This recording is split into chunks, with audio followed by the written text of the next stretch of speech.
तुम्ही शाळा शिकवा म्हणले। या कोवळ्या कोवळ्या माझी लोकले ज्ञानेश्वर शिवाजी उपस्था प्रगटती महापुरुष म्हणले। मुलं आहेत मुली आहेत यांना तुम्ही चांगले शिक्षण द्या, याला तुम्ही चांगले संस्कार द्या। पहिले मायबाप गुरु, पहिले टीचर कोण माहित आहे की? पहिले आपल्या मुलाचे टीचर सिर्फ मायबाप राहते, दुसरं कोणी नाही राहत। तुम्ही जसं बोलाय शिकवले, तुम्ही आई बहिणी तुम्ही जसे बोलायला शिकवते तसे ते लेकर बोलते आहे ना। दादाराव आताच म्हणले ना, आपले जे लेकर आहे ना त्याला आपण जसं बनवायचं आहे तसं बनवू शकते। आपण भाषा बघता ना, मराठी भाषेमध्ये बोलणारे लेकर माय बापाले कोण बोलते आधी तुम्ही सांगा बरं?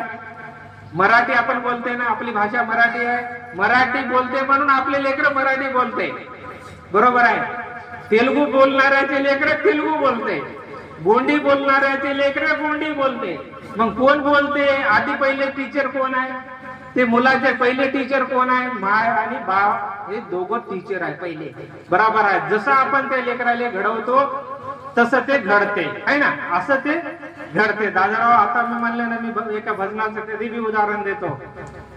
इथे वडील जे करते तया नाम धर्म ठेवते। आपण जसे बोलतो, जसे चालतो, जसे वागतो तसे आपले मुले वागतात। आपण जसं बोलतो, मराठी बोलते ना ते मराठी बोलत नाही का? मग बाकी काय करते तसे ते लेकरं करते। मग बदलाव कोणा? आपण जसं ज्या मार्गाने लागलाय चांगलं